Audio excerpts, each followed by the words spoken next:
right, well, welcome into the Cris Collinsworth podcast, and here with Austin Gayle, the great one that is in charge of everything here at PFF and doing fantastic work. I walk in the studio, and I kind of pride myself on at least knowing what's going on inside the game of football. I must not have checked my phone. I mean, you hit me with the news that I didn't even realize what the heck was going on. Lay it on me one more time. Yeah, you were coming out of the bathroom, and then I was like, hey, Tom Brady just agreed with Fox Sports to be a lead NFL analyst whenever he stops playing. So there's no like firm date on this, right? It's not like after this season or after even next season when he'll join Fox Sports, but more has come out. Tom will not only, this is from Fox Sports, Tom will not only call our biggest NFL games with Kevin Burkhardt, but will also serve as an ambassador for us, particularly with respect to client and promotional initiatives. So Tom Brady's all in on Fox Sports. This is obviously the eventual replacement for Troy Aikman there, and that is super exciting for football fans, right? To see, because my initial reaction was, have we ever seen the GOAT in any sport do media or any like analysis, right? Like you think about Michael Jordan doesn't do that. LeBron, I don't think is going to do that. Tiger Woods, I don't think is going to do that. This is the best player the sport has ever seen doing media and commenting on football games. I think that's going to be crazy. Obviously, Peyton Manning does some of that, and he's one of the best quarterbacks we've ever seen. But Brady to do this, and you feel bad for the family, right? He's like putting it off and off. He's just going to continue to commit to this game. Yeah. It's funny. I get a lot of these guys call me. Mm-hmm. They want to know what's the life like. For sure. Right? And I won't say everybody that's called, but pretty much everybody when they're thinking about going into it. I did not hear from Tom. I'm a little surprised. I got to say, I'm a little surprised. There's no amount of money they could throw at him, right? Yeah. That would have influenced him. He's going to still be working weekends for half the year, no matter what it is. And it's hard. I mean, it's you guys are down here. It's like, I'm working on the airplane when I'm flying home from the other game. I'm working on the next game. It's a 7-day-a-week job. And for somebody that has reached where he's reached in the National Football League and made the kind of money that I'm honestly really surprised. I guess the money now has gotten to the point where, it's of interest to everybody. I think he'll be fantastic. Every conversation I've ever had with him about the game of football, you always go, oh, I didn't know, one of those kind of things. He's always been pretty open and honest with us. And he has a real personal side to the game. He was, some of the guys talked about after or before the Super Bowl that they won, how much, the messages that he was just bombarding his teammates with, individualized, personalized. We're going to win. I'm going to tell you why we're going to win. And this is what you're going to do. And he's got it all. But I've got to say, I'm surprised. Yeah. Well, what advice would you give Tom Brady, right? I mean, you've obviously done this at the highest level for a long time. What advice would you give Brady as he embarks on this? Because it's going to be a different schedule. And I've seen you work up in the office, right? You're grinding tape like all week, and then you go on these trips, and then you come back, and you're back into the tape. It's not easy. It doesn't look easy. So what advice would you give him? Yeah, well, I've seen you work too. You work harder than I do. I would tell him to sign up for PFF, to be perfectly honest with you. That's exactly what I would do. I would want all the data on Monday. In other words, because it used to be when I got started with the week, I would come in and you just started collecting data. I mean, remember, week 1, okay, you've got all year to get ready for it. But week 6, I could be doing the Bengals in the Super Bowl. We hadn't seen the Bengals all season long. Yeah. And we've got them in the Super Bowl. And so the first day I would just try to put things together. Like, who is this team? What's their injury history? What's going on? Because they're fans. I used to say, if I can know as much as a cab driver in Pittsburgh about the Steelers, I'm doing pretty well, yeah. Right? And so that was kind of how I started. Then PFF came along and I have the relationship there now. And I'm like, hey, can you do that? Can you do that? Can you do that? And all of a sudden Monday, I'm ready to get into the film. I'm ready to start actually studying and seeing things that hopefully nobody else has seen before. So yeah, it's like, how many different ways can you get help to try to do your job. As you well know, we've had a lot of broadcasters come through here, and a lot of them use PFF stuff. But I think, losing the ego just a little bit and acknowledging that by the time, especially you get 7-8 games deep into the season, do you really know what the New York Jets are all about when you haven't seen them, or we haven't seen them now in 4 or 5 seasons? Yeah. So anything that gets you to the finish line sooner, I think that then when the game comes on, I used to have a little mini celebration. I would take all my notes. I would take all this paper, all these things that usually was about that thick that they would give me during the course of the week. And I would just walk over to the garbage can and go, boom, and just drop it in there and like be done with it all, and then just go call the game. But you've got to prepare yourself, and it's a 7-day-a-week job. And I think that I would like to have heard that debate inside their house. Yeah. Because now you got the kids and you've got your wife and you've never had weekends off, and now you're not going to have weekends off. And you're not going to have the week off. And it's not even just working weekends, right? It's traveling. Like you're also like traveling, and that is. He probably travels pretty well. I think he might. He might. I've never heard you actually talk about how PFF helped you to start, and I think it's fascinating. And how I kind of summarize it is it expedites a lot of the process, and it allows you to focus on your insights and your takeaways from the film itself. And I do think that, coming into Monday, and I know the guys that work for you upstairs, and with this big stack of notes and all this stuff on the two teams you're playing, obviously help expedite that process. Tom Brady, come join PFF. It's time to subscribe. I'm excited for that. Should we get into the NFC? Yeah, I tell you, so I guess this means basically that Tom's playing one more year and out, or did he actually say that? I don't know. I could see it. I could see that, right? And one more year and then going into the booth. But I do think that, he just quote tweeted the Fox Sports tweet saying a lot of unfinished business at Buccaneers, #LFG, which you love to see from a 40-plus-year-old in the NFL. I do think it's 1 or 2, though. 3 would be absurd. I think it's 1 or 2 more seasons in the NFL, and then this he's back to traveling still and in the booth. Wow. And, he's all the TB12, the health, the diet, the books, all the different things that he has. I really thought he was going to kind of do that sort of full time, because he has really strong beliefs about how everything people do getting ready for a football game is wrong. Like he goes, I literally cringe when I walk in the weight room and I see people going, doing the bench press and doing all this stuff.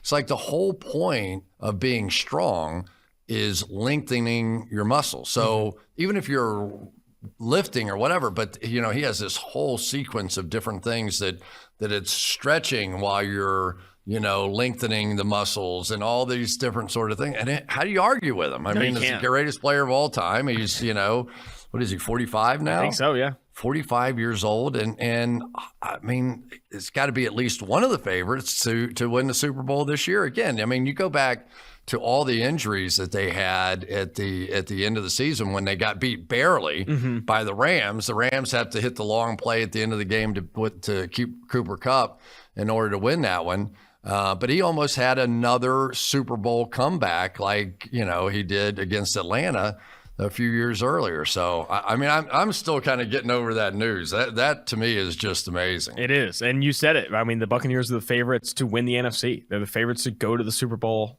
this upcoming season, and their quarterback is 45 years old and still at the top of his game. He's up there in MVP odds, right? That's exactly what Tom Brady offers, man. It's absurd to see how much he's lengthened his career and maintained, peak dominance while, others have fallen off when you've seen it in the past. I want reality television next year in Tom Brady's home with Giselle saying, "You're doing what? You're grinding this tape again, and you're not playing it in a football game." If anyone needs to subscribe to PFF or is a proponent of Tom Brady subscribing to PFF, it's going to be Giselle, right? It's going to save him so much time. She'll have something to talk to. We sell Giselle, we sell Tom. I think that's where we got to start. And Giselle, she'll know, and she'll be able to, they'll work together. It'll be perfect. A partnership. She'll give up the whole modeling thing. I don't see a loss. $150 million a year. I'm sure she will. What's the old line there? Somebody told me, I have no idea if it's true or not, but somebody told me that Tom Brady's never made enough money playing football to pay Gisele's taxes. I think I've heard that too. Yeah. Like, get out of here. There's no way. I'm not surprised by it. Yeah, we were at the Olympics the year she did the walk across the field. I'm like, that's a good gig if you can get it right there. She walked 100 yards and who knows how much. And oh god, they offered me the same gig, but I turned them down. You know what I mean? It's more of a, I'm just not my thing. It's not your thing. Yeah. Plus, it would have taken you an hour and a half. You would have taken full advantage of it. All right. Well, God, I feel like we should start with Tampa. But I like that. I like what NFC do you think? South. I mean, we might as well go. We've been doing nothing but talking about the Tampa Bay Bucs here. So I am all for it. Let's lean into the Bucs now. I've got to make an in-game adjustment here. God, I'm still getting over that. That is amazing to me. Insane. So anyway. All right, here we go. The Tampa Bay Buccaneers. And, of course, Todd Bowles now takes over as the head coach. I was really happy for him. I felt a little badly for Byron Leftwich. I thought he had a good chance to get the job in Jacksonville. Bruce Arians kind of steps down and just I almost think to some extent, he's done so much in football and he wanted to he got women in coaching. He got he's given all three of his coordinators, including special teams, were all minorities. He probably felt like that, with Tom Brady, he wanted to give Todd Bowles at least a shot, to coach Tom Brady and be the head coach. But there are some big changes going on right now. And probably the biggest would be what's happening up front, with the two guards no longer being there, with Ali Marpet and Alex Kappa. So they do draft a tackle out of Central Michigan that everybody tells me he's going to end up playing inside and playing guard, and I'm sure that he will. But your thoughts, first of all, on the Bucs, their draft this year, and what they look like. Someone asked me even before the draft who had the best offseason of any NFL team, and I don't think it's close. It's the Bucs. Getting Tom Brady back randomly, right? And then nothing else matters. Exactly. Then Fox would be number two, so getting Fox Tom Brady next year. Offseason. But then they get Brady back, and they're able to re-sign Ryan Jensen, right? They're able to bring back Chris Godwin, bring back Carlton Davis, all who are going to be free agents. And then they also add Russell Gage and Shaq Mason for a 5th-round pick. And they obviously let Bruce Arians up out of coaching, but they into a different role with the Tampa Bay Buccaneers. But I still think Todd Bowles is a phenomenal coach. I love what they did before the draft, and even in the draft, I think they added some talent specifically with their 2 second-round picks. Logan Hall, I think, can start for them, the Houston defensive lineman, and then Luke Gedeke, the Central Michigan offensive tackle, who probably plays guard. I mean, that's your Alex Kappa replacement, right? So it is a really, really impressive offseason for the Bucs, and that's evident in that their win total is 11.5, and they're the favorite to go to the Super Bowl from the NFC, right? Like, they have a really good football team and arguably, the best quarterback in the NFL right now. Like, Tom Brady is still playing at the top of his game. I'm really impressed by how they've been able to maintain this and getting Brady back and all that stuff. I like them to win the NFC this year. I like them to clear. I know on the last podcast we did go over under 8-9 wins. I think they obviously do that, and they're going to be a tough team to beat, man. I think they could have won against the Rams, even with all those injuries. This team stays healthy. It has all the firepower to go toe-to-toe with any team in the AFC and win the Super Bowl in 2022. Yeah. Do you think that the drafting of Logan Hall means the end of the run for Ndamukong Suh, or what happens with that? Ndamukong Suh, is unbelievable. I don't think he's missed a game like in his entire career. He has some ridiculous stat like that. And Logan Hall comes in. I don't know if it's a money thing. I don't know, exactly what it is. But, clearly I don't think they've signed Ndamukong Suh yet. No, they haven't. So he's played over 11,000 snaps in his career, and he's played over 700 snaps in every season of his career. Now, his PFF grades have waned, over the last 4 seasons, and he had a career low 52.4 PFF grade in 2021. I don't think it's necessarily a money thing as much as it is looking to bring up, some of the younger players that they have. And I think I could see Suh signing with Tampa or another team, say in the preseason, right, as injuries happen and all that stuff. I doubt he doesn't play in the NFL this upcoming year, but I'm also not surprised that they're slow playing it, right? Especially after adding Logan Hall. Yeah. Let's go to the New Orleans Saints. And in case you haven't figured it out, we're ripping through the NFC. We did the AFC the other day. We're going to try, and this is what we call a working podcast. So I'm just kind of getting caught up. I'm getting all the boards refreshed, just trying to remember a little bit of everything that's happened to all these different teams. But there are some big changes clearly with the New Orleans Saints. And I think that you have to start with Teron Armstead at the tackle position. He is clearly a guy. They draft Trevor Penning out of Northern Iowa.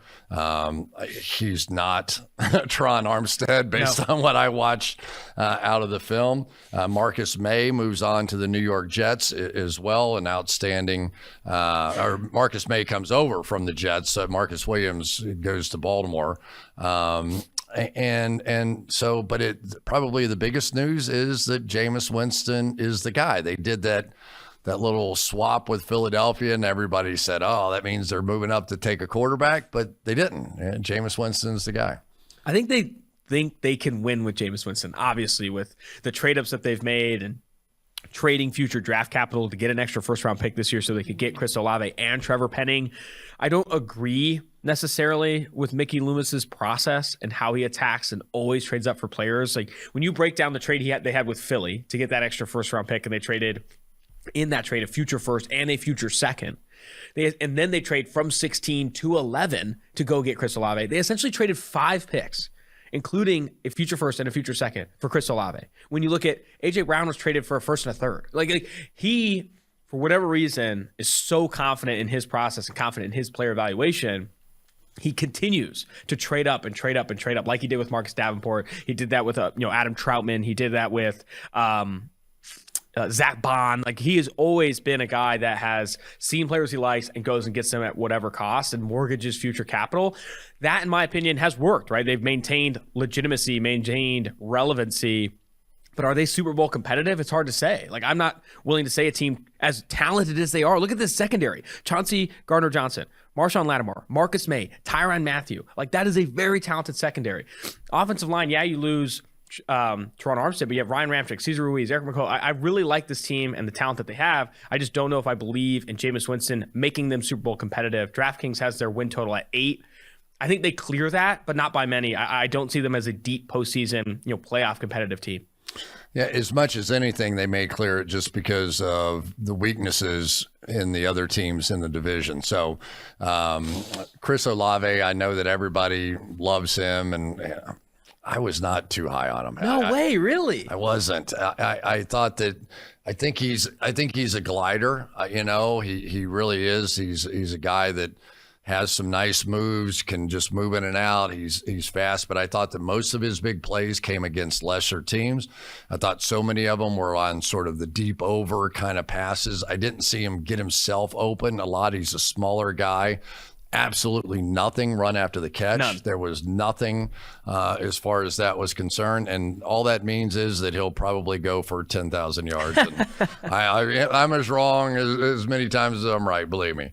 So I really liked him coming out, just to jump in. I know you did. I always listen. It forced me to come back and go watch him again and go watch him again. It's amazing how everybody who studies the draft, there's guys that you loved and Mike Renner loved and that I didn't like and vice versa. And obviously Mickey Loomis loved, right? Trading 5 picks for the guy. I think the comparison I have for him that really resonates, and I think it's similar to how you've kind of framed him, is Calvin Ridley, right? Calvin Ridley was not great after the catch, and he was a glider, right? He's not all this suddenness, but he got open against off coverage and was very consistent when he was obviously playing for the Atlanta Falcons. I think to me, has high-end wide receiver 2 type of ceiling. I don't see him ever as like this true 1, this Devontae Adams target monster, but high-end wide receiver 2, and when paired with Michael Thomas, if he can stay healthy, I do like that pairing in New Orleans.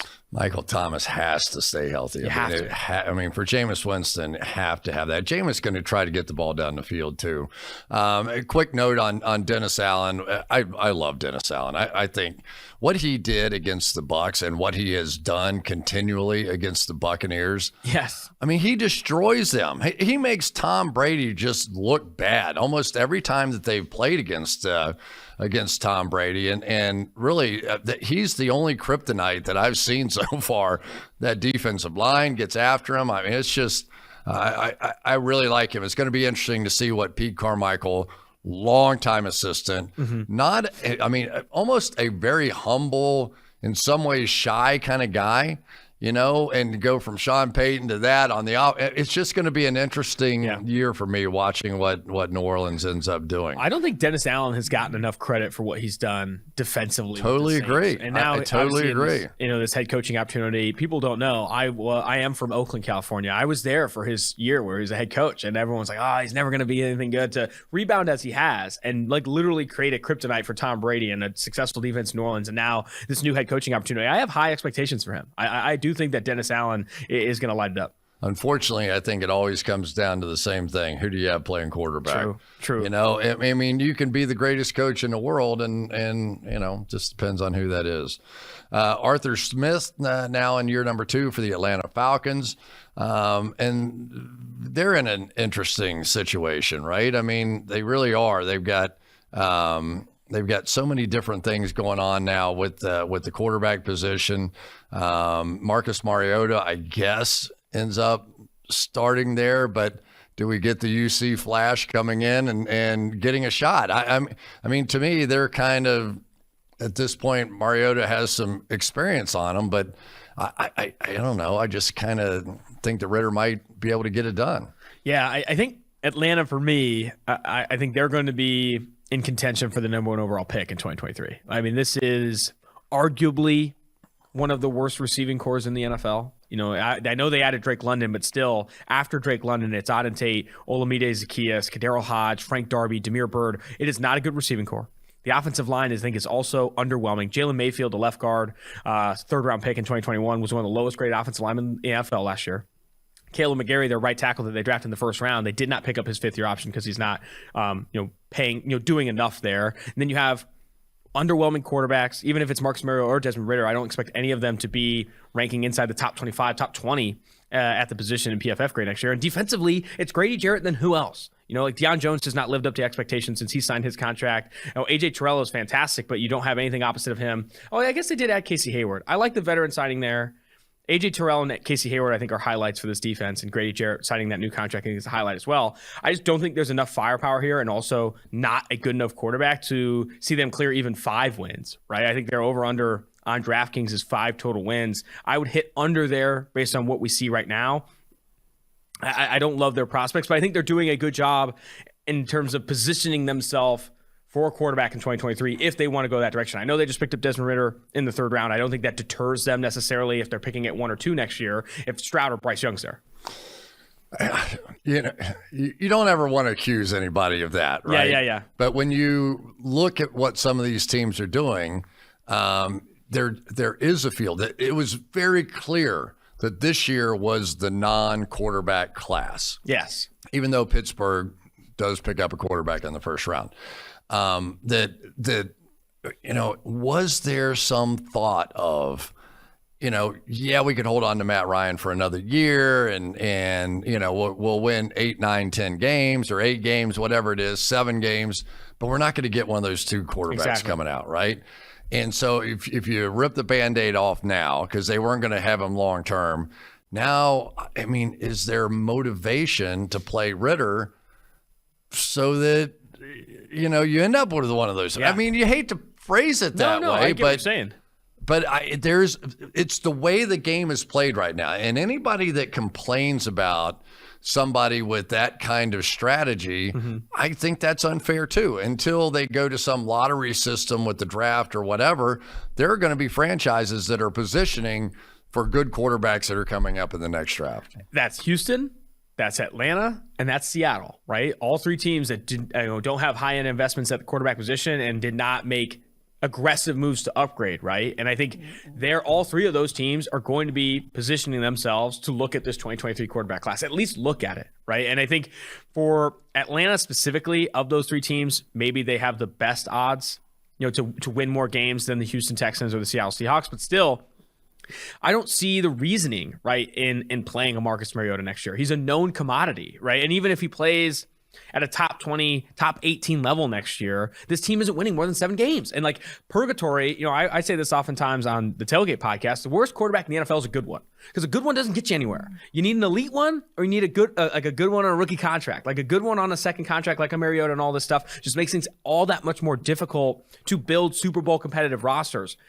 And if you're GM and your decision-making is rooted in the shortest path to a Super Bowl, that's not playing Matt Ryan next year, right? It's trading him away and putting either a Ritter or Mariota in that spot to put yourself in this position to chase eliteness at the quarterback position, which I think they very well could be. And they were in the, in talks with Deshaun Watson and tried to make that play. They missed. That was chasing eliteness. That's chasing eliteness at the quarterback position on the football field. They missed on that. And now their next closest opportunity to have an elite quarterback is going to be swinging the bat on one of these guys in 2023, whether that's Bryce Young, CJ Stroud, Levis. There's a lot of talents that should be up there in next year's class. They did take Matt Corral out of Mississippi, who's not a bad player, but you don't think that they're looking at him as potentially being the long-term answer. You mean Ritter? They took Ritter. No, I'm talking about Carolina. I'm moving on. I'm sorry. Okay. You're right. I'm already one step ahead. So Carolina is essentially the same team, right? Yes. So Carolina now has jumped up there. They had any quarterback they wanted out of this class in the first round. They take Ike Ekwonu, an offensive lineman, out of all the other positions. I'm still debating that one as well, but whatever. I have my own personal tastes on these things.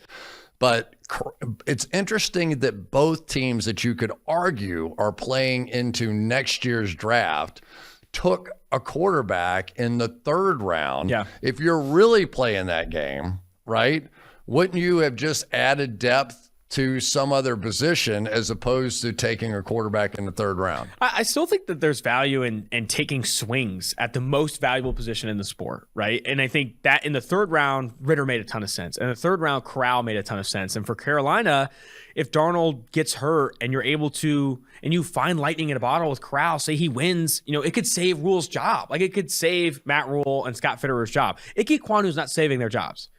You need to hit on the high side of variance on swinging the bat, the most important position in football. And that, I think, is why you value Matt Corral in the 3rd round. And if Sam Darnold has some success next year, they win 7, 8, 9 games, there's a lot of reason to believe that Rule and Fitterer are there to stay in Carolina. Now, if Darnold is slow out of the gate and it doesn't look good, they have this other option to try and, because they're in job-saving mode, in my opinion. I don't think we don't have to beat around the bush here. Like, they swung a huge bat on Sam Darnold.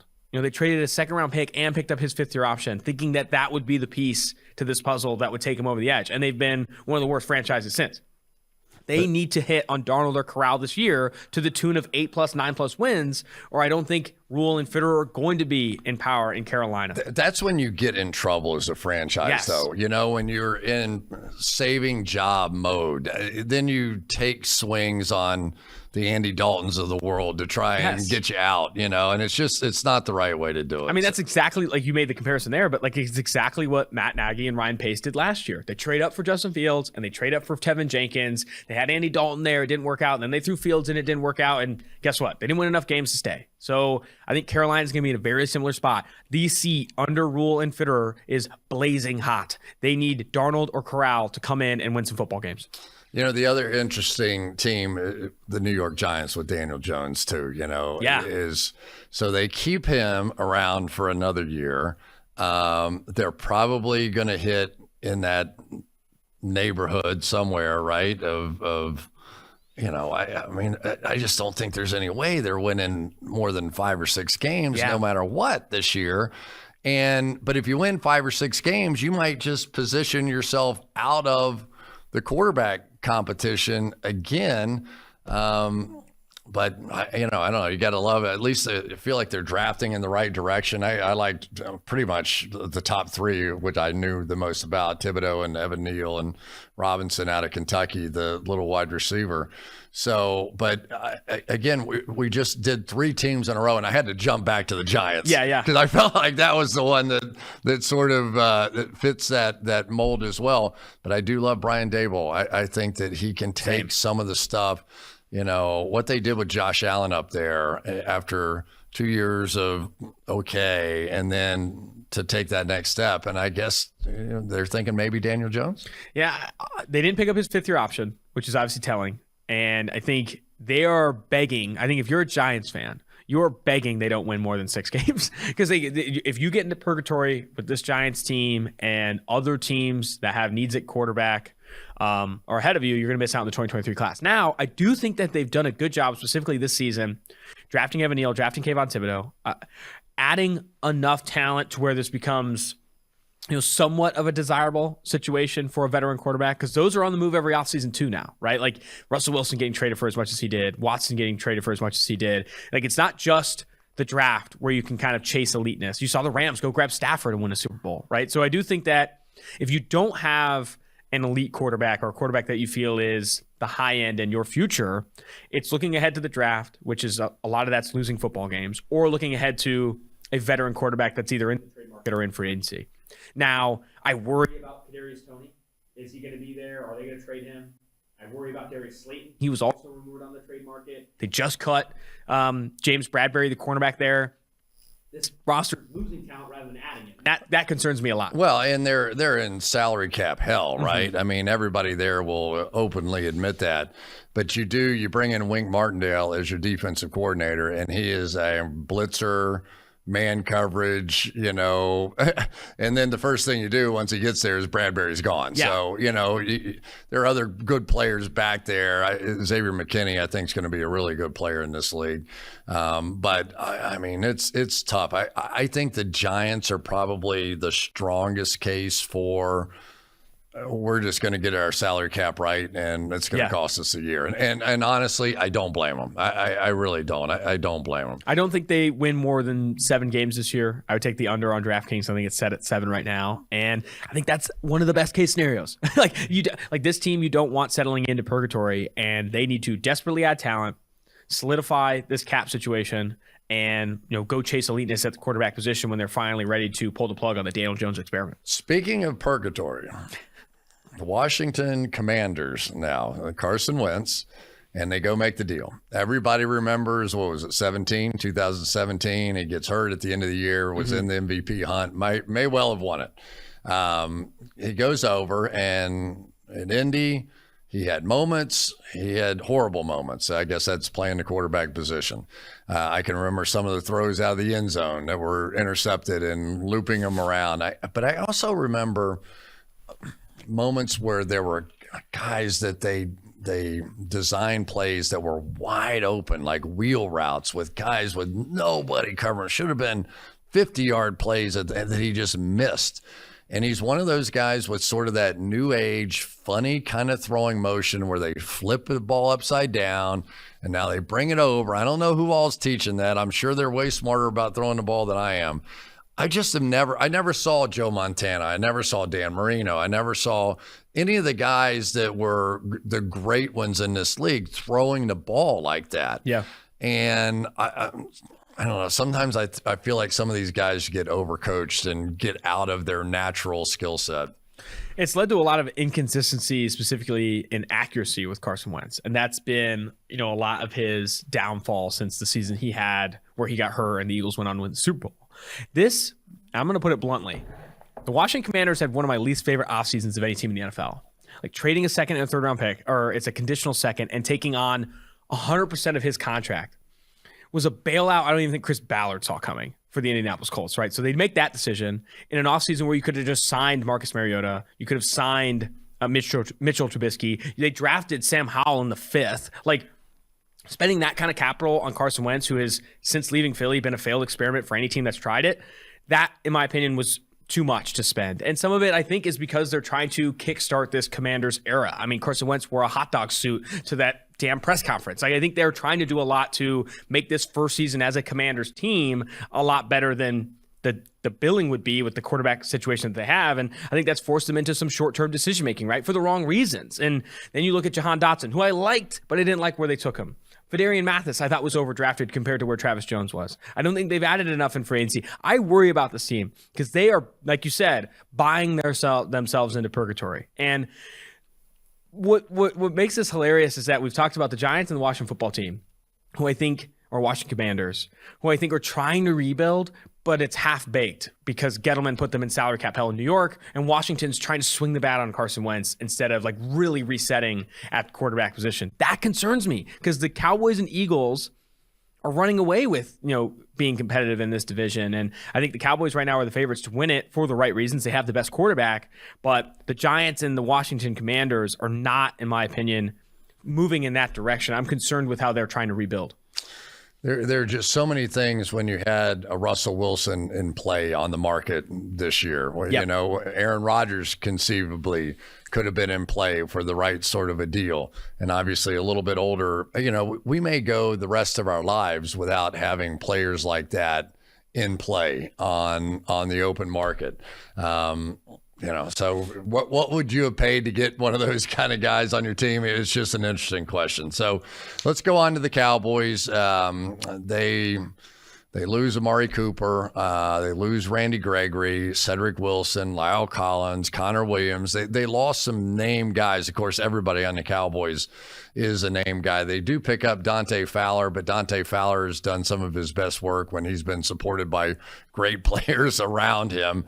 And James Washington comes over as that replacement for Amari Cooper. Do you think this team loses too much without Amari Cooper in there? Obviously, CeeDee Lamb, a really good football player. I don't know. I think the Dallas Cowboys still the team to beat in this division, but they've got a little ways to go now. I do think that, so in the offseason, every NFL team says, oh, we got better. We get better every offseason. We draft players. The Cowboys are one of the few teams that got worse. Lose La'el Collins. You trade away Amari Cooper for a fifth, which is insane still saying out loud. And you lose so La'el Collins, you lose Amari Cooper, you lose Randy Gregory. Like, those are three legit pieces for this team. And you're still overpaying Ezekiel Elliott. That's put you in a situation where you have to get rid of Amari Cooper. You can't afford maybe to keep La'el Collins. That's super concerning. And then adding Tyler Smith where they did, who I think Jerry Jones likes a lot, but said he could play guard to start. I worry about having Terrence Steele at right tackle. I worry about losing Randy Gregory on this defense. This is, in my opinion, a really concerning offseason for the Cowboys, and they're still the favorite to win the division because they have the best QB. If Dak Prescott is healthy and quarterbacking this team, they're always going to be the favorite to win the NFC East, at least this season and the next few seasons, in my opinion. So I do think that, despite losing a lot this offseason, there's reasons to be positive about the Dallas Cowboys. I still think they win this division, but I don't see them as a deep playoff team. I don't. I think this offense lost a lot. Adding James Washington to replace Amari Cooper is not enough. They also lost Cedric Wilson, who I thought was a capable slot for them as well. I'm concerned about this offseason, not to the point I am with Washington and New York, but you can't come out of this feeling that it was a banner offseason where they improved in a lot of different areas. Yeah, they obviously tried to keep Randy Gregory, but Micah Parsons at least gives them some of the flexibility to put him out there with DeMarcus Lawrence, if in fact DeMarcus Lawrence comes back to being who he was. I'm really interested, but I think so much of this goes back to paying Ezekiel Elliott. At this point today, would you have taken Ezekiel Elliott, or would you take Amari Cooper? I think that's the kind of questions, because when you start paying those top end salaries to guys, you've got to say, which position do I prioritize here? And obviously they did at the running back position. So we'll see how that works out for them. Philadelphia Eagles now with Howie Roseman, by all accounts, having a good draft here. Jordan Davis, their first pick in the draft, a big plugger kind of a guy. There were pass rushers. There were guys even on the Georgia team that were better sort of get after the quarterback kind of guys. But they've always had a football team that had the big studs inside, and they're going to continue that tradition here. Apparently, it's not just going to be Fletcher Cox anymore inside. They got another big body in there. And let's face it, Jordan Davis is an absolute stud. He's gonna stop the run to some extent by himself in there, but he's going to play 400 plays at most a year. And so the majority of plays, he's not going to be in there. And who knows, maybe Nakobe Dean from Georgia, the linebacker, ends up being the best player they get out of this draft. I am super happy with how the Eagles approach this offseason. I think Howie Roseman is doing exactly what the Eagles should be doing with where they're at with the quarterback position, right? I think your rebuild and your roster building strategy every offseason needs to be centered around how you feel about the quarterback position. And judging how they did this, they feel good, but know that it might not be a long-term solution with Jalen Hurts. That's why they went through this trade with the New Orleans Saints to get future draft capital that they could potentially trade if they are in a position to go get a guy in 2023. And else, what else they've done is they built up a roster with so much talent that they're going to be a desirable destination for a veteran quarterback if there is one on the move next offseason. Maybe Tom Brady before he goes up into the booth, and Fox. I don't know. Like, you think about it, this Eagles team has added so much talent. Devontae Smith, A.J. Brown. They still have Jalen Reagor there, who's a 2020 first-round pick. Offensive line still has Lane Johnson there. Jordan Mailata, one of the up-and-coming offensive tackles. Landon Dickerson, a guard replacement. They draft Cam Jurgens, the Nebraska center, who can replace Jason Kelce when he retires. Jordan Davis, Nakobe Dean. Even if Nakobe Dean doesn't play this entire season due to injuries, that is a value pick in the third round. I love what Howie Roseman is doing to build up this football team. He is not mortgaging future draft capital to create a window winning with Jalen Hurts that isn't there yet, right? He is still evaluating Jalen Hurts, who was the 11th ranked quarterback in PFF grade last year. A lot of that rushing ability, but still, like, top 12 in PFF grade last year. If he takes a step forward with an objectively improved supporting cast, A.J. Brown, this Eagles team could win the NFC East. Now they're plus 250 to win the NFC East. The Cowboys still the favorites.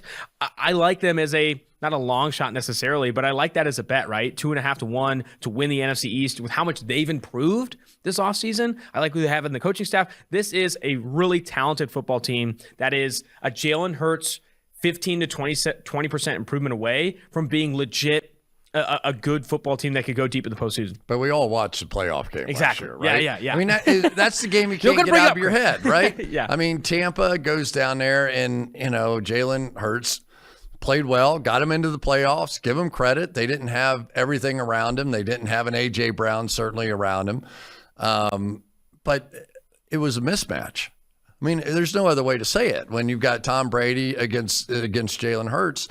And so, everything I hear out of Philadelphia is, he's going to get a year. We got A.J. Brown. We're going to be healthier. Offensive line will be better, all that kind of stuff. But in your opinion, does he have enough? And is the game evolving maybe enough with this read option stuff and RPOs that, yeah, he is the right kind of guy? Because he did come out of college as one of, I think, our top most accurate passer coming out of passers. So is there enough there, or are we just, sort of biding time? And then let's say that there is, what are you going to do? You're not going to be in a high draft position. Mm-hmm. And, is there going to be another run where there's a Russell Wilson, Aaron Rodgers available this year? I don't know. I doubt it. I think for me, they're evaluating Jalen Hurts this season and have given him every reason, or at least more reasons, to have success or put him in a position to succeed. If it works, they continue that tear. I don't even think they offer him like a multi-year contract right then and there. They continue to play this out and continue to add around him and build up the roster around him with the capital that they have and how good their cap situation is currently, even with the older contracts they have. If it doesn't pan out and you see him take a step back, you start to look at mortgaging some of those picks you picked up in the Saints trade and go in and get one of these guys in 2023. If not, one of these veterans that could come available. Because I do think every year, like, who's going to become available? Who's going to become available? I don't know. Like, you don't know, right? You could see Brady doing something crazy. Stafford the year before. You could see Stafford do something crazy.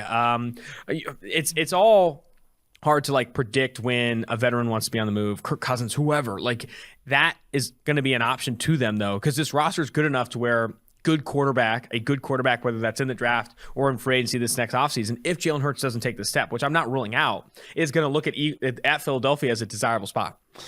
Yeah, it's the interesting thing about this season, AFC to me is just wide open. I would rather have one of these four teams in the NFC than the Buffalo Bills, who's probably by all accounts the favorites coming out of the AFC, just because the AFC is such a slugfest to try and get your way through it. But there's four really clear-cut favorites, right? Yes. I mean, Green Bay, LA, Dallas, in Tampa. Yeah. I mean, that's as clear cut as you're going to get. Now, maybe you want to throw San Francisco in there, but probably a quarterback change there. Now that the Cardinals look good for a while, they die at the end, they lose a receiver. To me, it just feels like that those 4 teams you almost can write in pen, and then we'll try to figure out who the other 3 are. Let's move it on here. Speaking of that division, let's go on to the Green Bay Packers. They keep Aaron Rodgers despite all the stuff. They do keep him. And now it's kind of, let's see just how good Aaron Rodgers is. No Devontae Adams, no Marquez Valdez-Scantling, Equanimeous St. Brown even not out of there. So here we go. And this is more than ever going to be on Aaron Rodgers. And the other thing I was thinking about, we always talk about what a great advantage is, and they always want home field advantage for the playoffs, the Packers do. And then they get it and they score 7 points. Is Aaron Rodgers and the Green Bay Packers, are they better off? I mean, I can think of playoff games where they put up 50 in Arizona or whatever. Does that actually work against a team that is sort of now down to one guy and that one guy throwing the ball? I worry, right? Aaron Rodgers lost two really important pieces here, Shailene Woodley and Devontae Adams in the same offseason. It doesn't make anything easier for Aaron Rodgers, but he got paid a lot of money, right? Paid a lot of money to stay in Green Bay. And I remember when this whole Aaron Rodgers thing was going down and he's not showing up at camp and he's like, it's not money. He just wants to build his team. Bro, the money the Green Bay Packers paid him is insane. That contract is bananas. Now, Tom Brady's not money to get into broadcast. Exactly. He's just insane. That's it. That's all I know. So the money that the Green Bay Packers are paying Aaron Rodgers is banana land, and they can't get out of that contract to save their lives. Like, he is committed to Green Bay for the next few years. Now, you lose Devontae Adams, not because of that, right? They were willing to match that contract, but you lose Devontae Adams, you lose Woodley. I mean, Aaron Rodgers is down bad right now. He's got a lot of money, but we'll see how it goes. The positive here, the silver lining, I think Mike, who is a Green Bay Packers shareholder, said that along with another trillion people, Aaron Rodgers has the best defense he's had probably in a long, long time, because they've done a lot to add to this defense. Jair Alexander, Eric Stokes, Adrian Amos, Darnell Savage. That is phenomenal. Rasul Douglas, and then they add Devontae Wyatt, still have Kenny Clark, Quay Walker in the first round. Like, they have done a lot to prop up this defense for when Aaron Rodgers only scores 7 points in the playoffs, right? And you have this opportunity to win on that side of the ball. Do I worry about the offense? Absolutely. They just lost one of the best receivers in football that they funneled the ball to more than any other receiver in the NFL. And Christian Watson's not going to replace that. Alan Lazard's not going to replace that. Romeo Doubs isn't going to replace that. Sammy Watkins isn't going to replace that. It's going to have to be a completely different offense. Do I have faith in Aaron Rodgers being able to navigate that? Absolutely. I worry, though, that the offense is going to take a step back. Say the defense does take a step forward, and it's ultimately a first-round exit for the much-beloved Green Bay Packers. I love their draft, even though I feel like I was kind of making fun of it a little bit on draft night that they didn't take a receiver. I was like, all this friggin' noise about now Aaron Rodgers is going to be in charge of our draft. We're going to rely on him and then they pick 2 defensive players in the first round, right? But I love Devontae Wyatt. Yeah. I think Devontae Wyatt is going to be, he's a defensive interior player. Maybe think of Warren Sapp kind of guy, and I don't want to put that, pressure on a Hall of Famer kind of guy. But, I do think he's that. And Quay Walker, just another Georgia linebacker that can fly and make plays all over the field. But for Christian Watson to be expected to go into Green Bay and let's say that we're not even talking about, let's don't even talk about replacing Devontae Adams, because that's a ridiculous conversation. To me, he has to at least replace Marquez Valdez-Scantling, right? He's a big receiver. He has speed. He can get down the field. But if he doesn't at least give him some threat over the top. And I always thought, when I watched him play, I thought he was a little nervous looking catching the ball. He kind of settled in late in the year. Maybe that's the new him.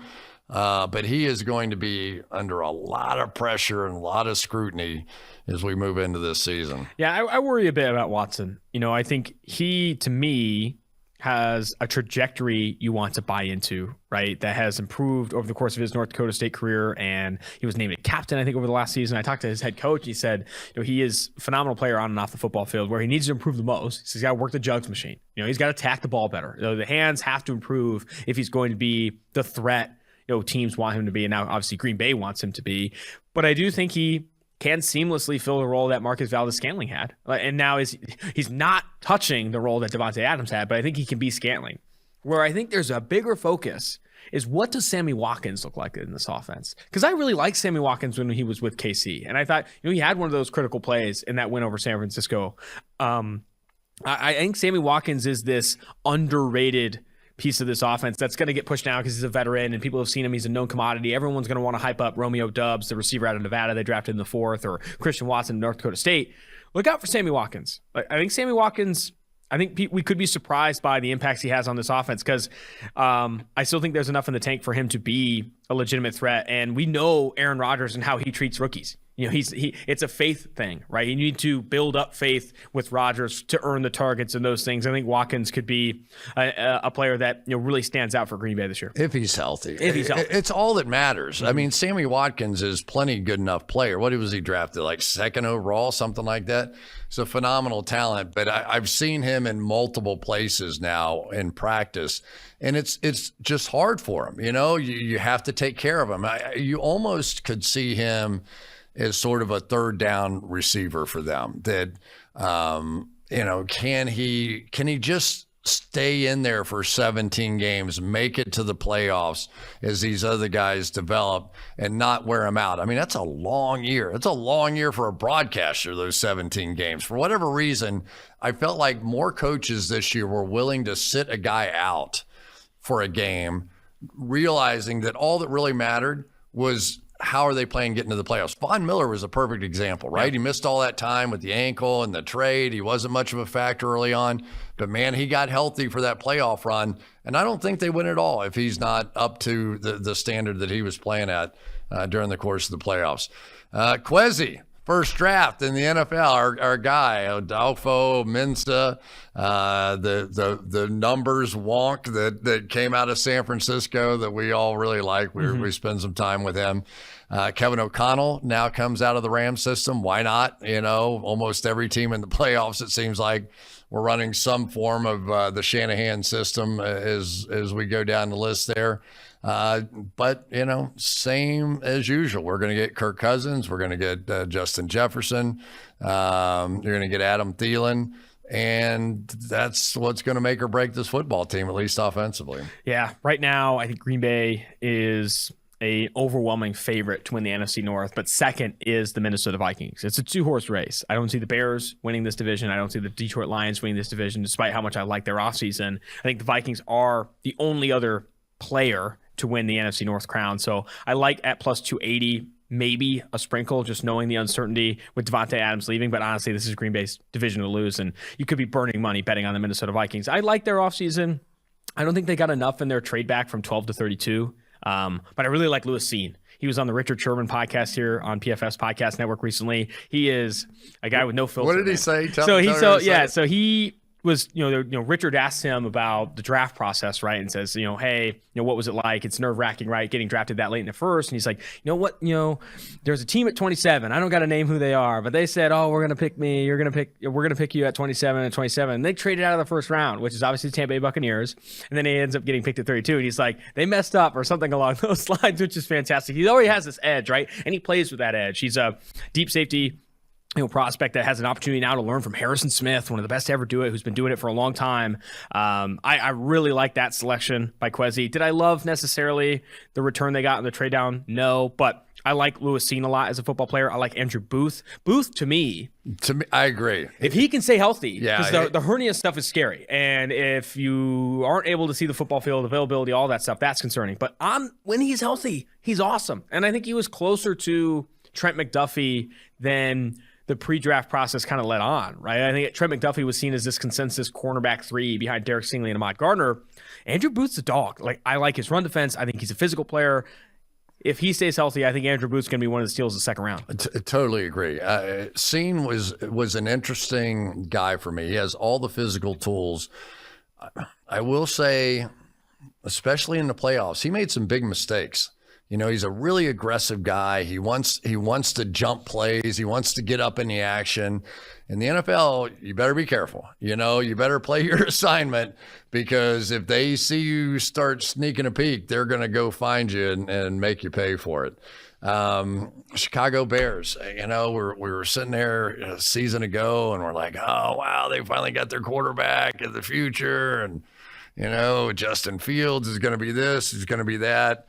But now Justin Fields is going to be without Allen Robinson. And, you know, are we looking at the Chicago Bears now as another one of those teams that has to kind of, you know, who are they? What are they? And does Justin Fields, based on what we saw a season ago, with sort of Darnell Mooney or bust kind of feeling going into this thing, do they have enough, or is this just a total rebuild now for the Bears? You know, you ask what are they? I think it's simple. They're bad. You know, this is Darnell Mooney, Equanimeous St. Brown, and Byron Pringle are their starting receivers. That's massively concerning. And then you look at the offensive line: Larry Borum, Cody Whitehair, Lucas Patrick, Sam Mustipher, and Tevin Jenkins. That's young and also not great.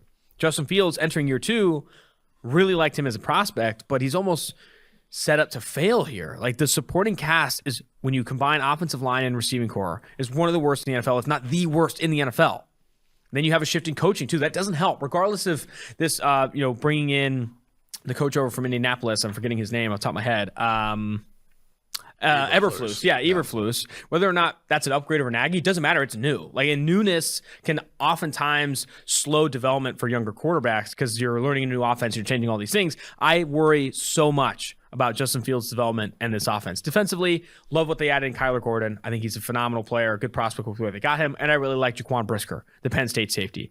I would have spent those picks on offense, though, because it's not about winning football games in 2022. It's about propping up Justin Fields and getting him enough to continue to see his developmental arc, ride. And I think that I'm worried, man. I'm worried because I could see a change or too much newness, forcing them to make a tough decision on Justin Fields and him not having the opportunity to reach his expectations. The Chicago Bears had another one of my least favorite off seasons because they just did not do enough to necessarily prop up Justin Fields and further his development. Well, again, I think with the coaching change, there was great pressure on them to do whatever they had to do to try and win right away. And sometimes you end up in bad situations, salary cap wise and otherwise.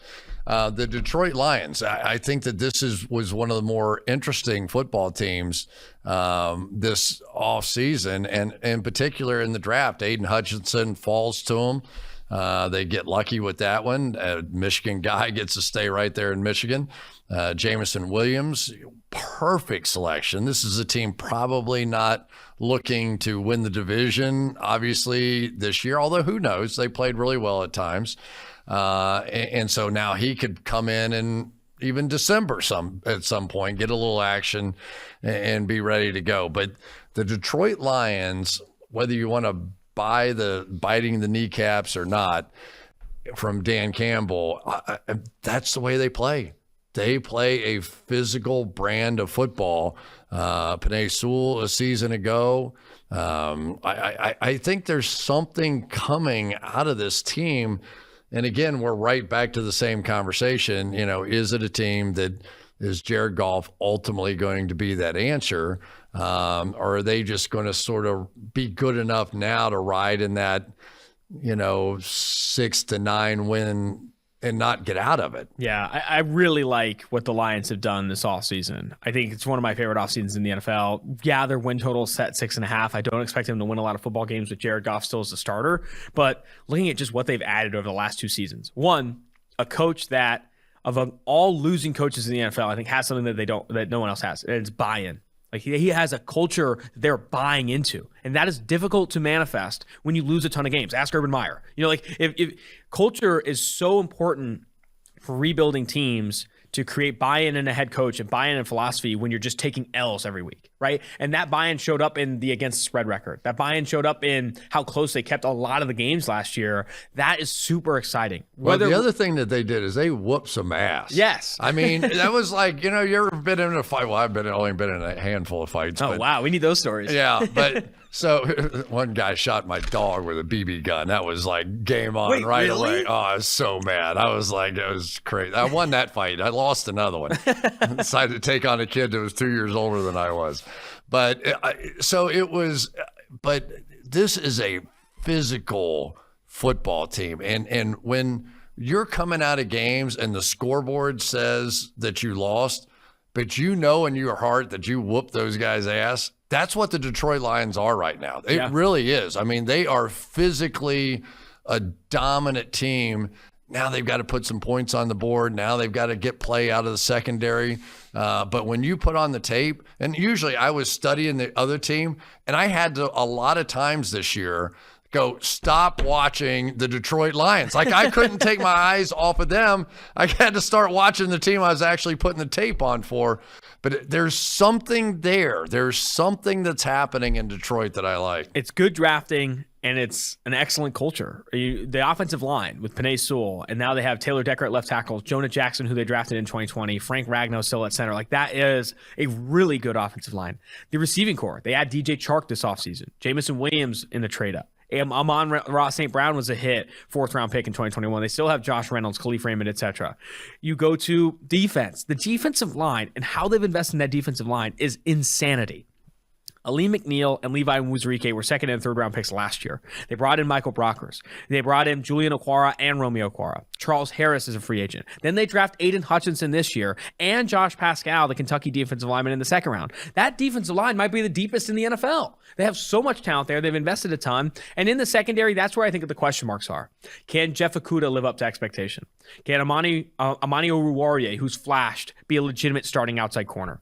Can they get plus play out of Afatu Melifonwu, the Syracuse corner they drafted in the 3rd round? They've invested there, not as much as they have in the defensive line, but they've invested there. If even some of those bets hit, again, I like this Detroit Lions team to go over 6.5. They might even win like 8-9 games next year. I don't think they're deep postseason competitive, but Jared Goff isn't a good quarterback relative to the rest of the league, but I think he's been or undervalued to a degree, right? I mean, this is still a quarterback that helped the Rams to a Super Bowl, and I think 2nd year in the system, consistency at coach. I think Goff is better this year than he was last year. Is he a top 20 quarterback in the NFL? No, but better enough to a point where I think this team wins 7-8 games.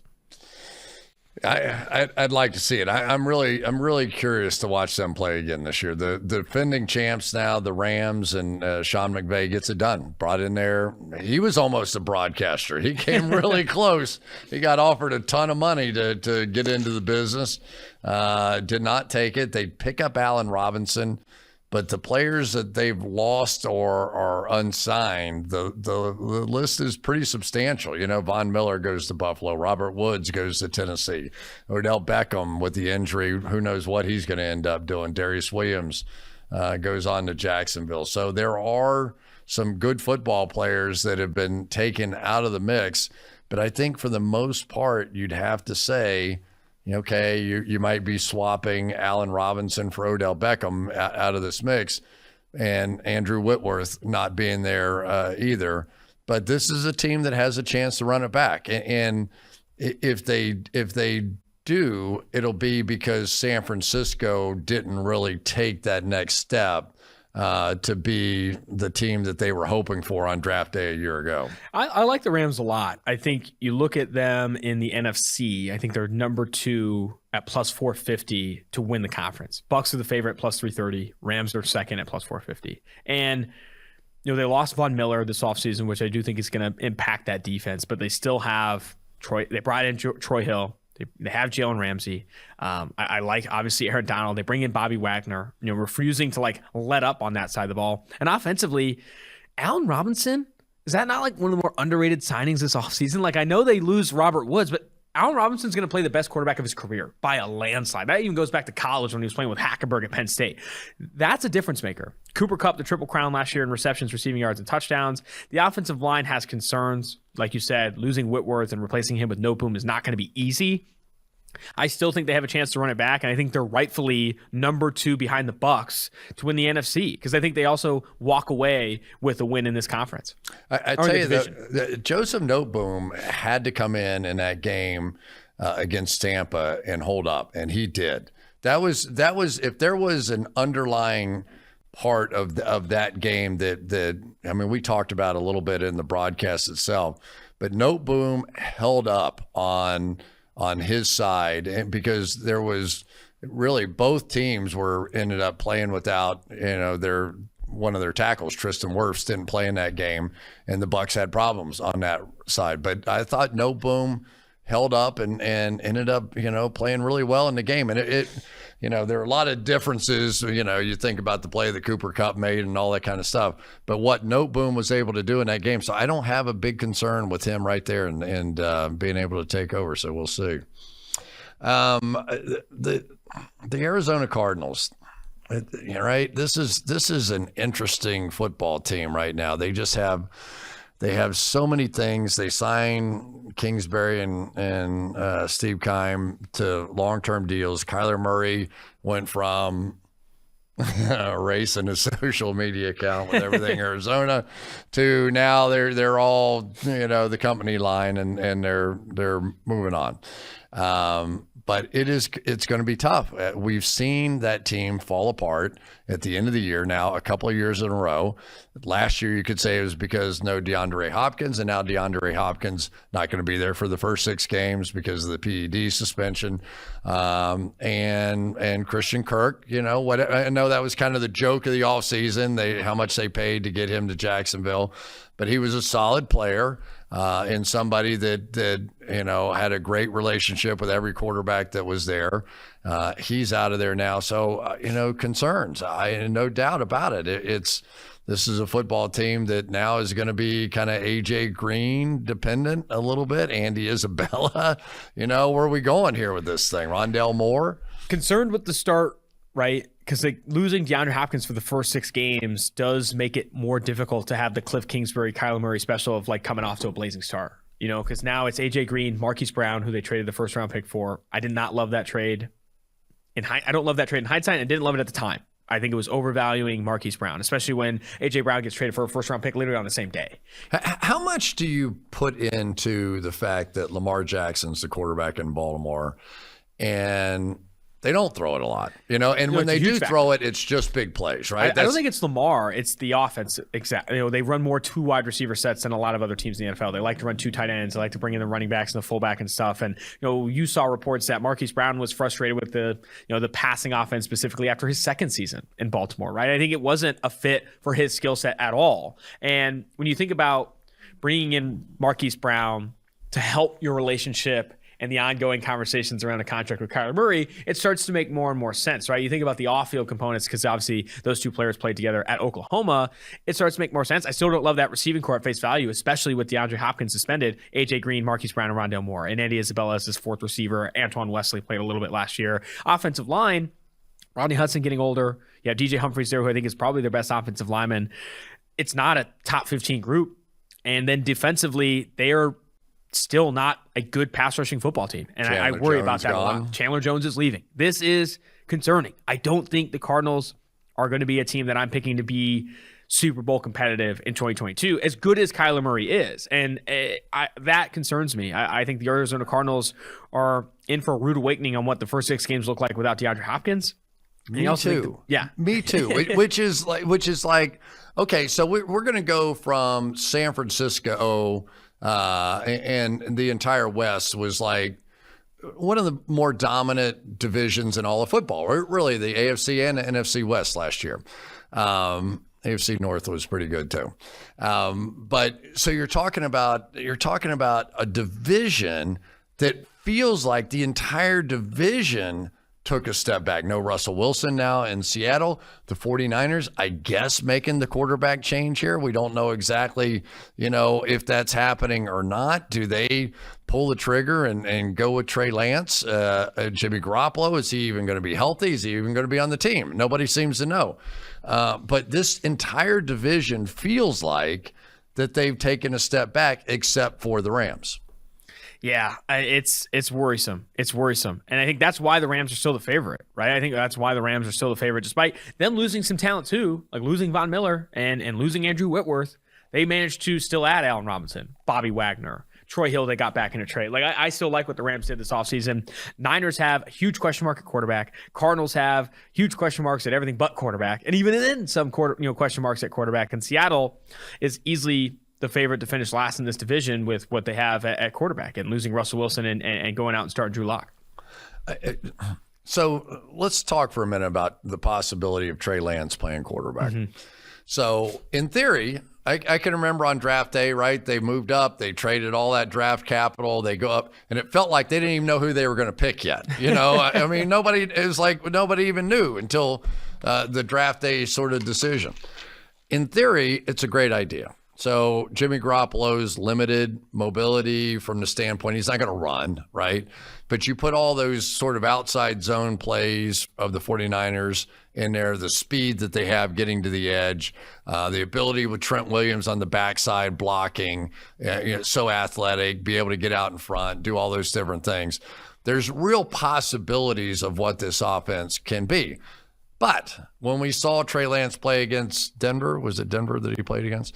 When we saw Trey Lance play against whoever it was not that impressive. I mean, it just wasn't. And this is still the NFL. This is still about you have to be able to complete those tough passes down the field, over the middle. I mean, as good as Kyle Shanahan is at scheming things up, are we really ready to say now that the 49ers are going to be as good as what they were with Jimmy Garoppolo at quarterback plugging in Trey Lance? I don't think they are. I don't think they are either. And I think that's why there's been indecision on what to do with Jimmy Garoppolo, right? I mean, there's been indecision in San Francisco on, do you move on from him? Do you trade him? What's his value?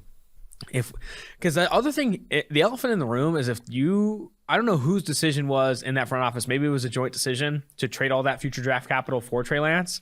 If you play him and it doesn't work out, I mean, that's a lot of egg on the face, right? I think that's a lot of, that sets the franchise back a lot. And now you have to, if you move on from Jimmy Garoppolo, a guy who's now gotten you deep in the postseason multiple times, to start a Trey Lance that you think is going to get you to a more elite positioning in the postseason, that's concerning. And I think that the closer we get to the season and Jimmy Garoppolo is a San Francisco 49er, the closer I think we're going to see Jimmy Garoppolo starting again, which I think is just absolutely stunning considering how much they gave up for Lance. I even said that during a broadcast last year. Do not discount the possibility that Jimmy Garoppolo is still the quarterback next year. And that's before he got hurt, obviously, and before all the different things. But, I mean, come on. We know who made the decision. It's Kyle Shanahan's call. I mean, I love John Lynch, but there's no way that John Lynch is going to trump what Kyle wants to have at a quarterback and then trade up all that. I mean, there's just no way that happened. So that was Kyle Shanahan's choice. Whether or not he really wanted Mac Jones and changed his mind, we'll never know. We'll never know whether that's true or not. But so, and I've known that Shanahan family for a long time. I knew Kyle when he was 2 years old, running around the University of Florida. His dad was my offensive coordinator at Florida. So I also know they don't care.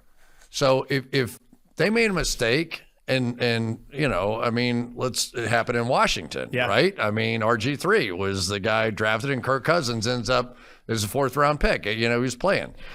Who made that pick? It was another debate. We'll have it another time. But I really honestly feel like that Jimmy Garoppolo is so popular in that locker room. They love that guy. They love him. Those other players just, they love him. He draws them in.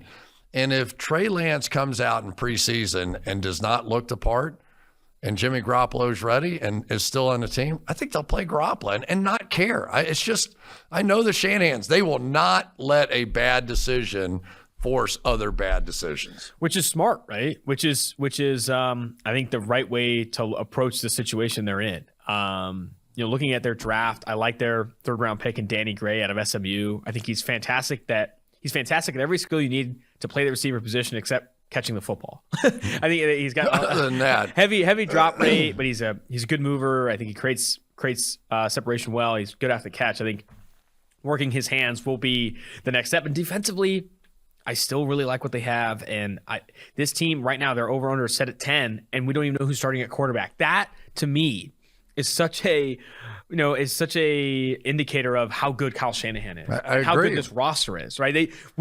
Betting markets don't even know who's the starter at the most important position, quarterback, and they're still putting their over-under at 10 because they feel if it's Jimmy or Trey Lance, Shanahan's going to put them over that mark, which I think is really impressive. And I think a lot of that's the roster, Kittle, Trent Williams, Debo. Like, they have a lot of talent on the roster, but a lot of that's Shanahan too. Because even if Lance isn't good, I have enough faith in Shanahan to get this team to 8-9 wins with Lance, even if he isn't playing at what we expect him to. You know, Debo obviously did so much last year, a lot of controversy. Does he still want to have that role because it's going to take, years off his career? And was he going to be traded? Was he not? But it's still a good team. It's still a team that can win 10-7 in Green Bay and lay it on them. And this is a team that will forever be built around their defensive line. That is their philosophy in San Francisco. So one team remaining, and that is the Seattle Seahawks. And it's kind of hard for me to completely understand this one as well. I give a lot of credit to Pete Carroll for doing what is right and for the franchise. But you go, okay, how many more years is Pete Carroll going to coach? And he'd love to go out a big winner, and it'd be really tempting to go all in and sign these veteran guys and be able to do that. But this is a team that just shifted hard. I mean, as hard as you can shift it, really, to get rid of their quarterback on offense and defense and Russell Wilson and Bobby Wagner. And now here we go. I guess it's Drew Lock. I don't know what this thing's going to turn into. Geno Smith, I have no idea. But Noah Fant comes over, Shelby Harris comes over in the deal. But this is going to be quite the leap for Pete Carroll. And the only thing that I can think of in my mind is that Pete now is looking at the end of his career, and he's going to say, you know what? I never did let Russ cook. That's not who I am at heart. I want to play defense. I'm going to get all this speed on defense. We're going to run the ball on offense. I like the way that Rashad Penny looked at the end of the year. Maybe. I don't know. I haven't quite put the whole thing together. For me, the weirdest part of the Seahawks offseason is that Pete Carroll is nearing the end of his career, right? He's the oldest coach in the NFL and staring retirement in the face. And now he's set with a wholesale rebuild. Moving on Russell Wilson for all the picks that they got and not going after a quarterback is a rebuild. And they add, I think, a lot of talent in this draft. Did I want them to add, a quarterback at some point? Sure. But Charles Cross, Abraham Lucas, I think, are two phenomenal offensive tackles. Kenneth Walker, maybe earlier than we would pick a running back, but still our top running back on the board. Boye Mafe, I think, is a phenomenal talent. I love what they've done in the draft and in the offseason, not overspending at any position, knowing that they're no longer in this window to be Super Bowl competitive. I really like what the Seahawks have done this offseason in what should be considered a rebuilding part of their roster building strategy. The issue I have is how long is Pete Carroll going to be a part of this, right? And the reports are that Geno Smith is leading the battle between him and Drew Lock. We'll see who ultimately plays out there. It doesn't really matter. What matters is what's going to be their approach the following offseason. Is it locking into a 2023 quarterback and having Carroll be a part of that nurturing of a young QB across a 3-year span, or is it going to be let's reposition ourselves to go after a veteran quarterback that comes available next offseason? They're in an interesting spot. I like what they did in this draft way more than they did in previous drafts with LJ Collier pick. I didn't love the linebacker pick, Jordan Brooks, but still this year's draft I liked, and I think they're rightfully pushing away and not, they're not necessarily spending a lot right now in free agency. They know they're in a rebuild year. I've got to say, I agree with you. I thought that Charles Cross was probably the best pass blocker in this draft. Mafe out of Minnesota is a guy that can really turn the corner and sort of just fits right into everything that Pete wants to do out there. And Kenneth Walker is a good player. He's not going to block anybody, but he is a really good player, a good runner with the football in his hand. So there you go, the Seattle Seahawks. I think we hit them all. I don't want to hit the Steve and Sam where you just forget the Tennessee Titans and all of a sudden you have hate mail coming in. I think we hit them all, but Austin, thanks for going through the whole thing. You're pretty amazing. You know the draft inside and out. You know these teams inside and out. And that's why you're in charge of all content around here, because you kind of can do that on your own. But thanks once again. Thanks for having me on, Cris.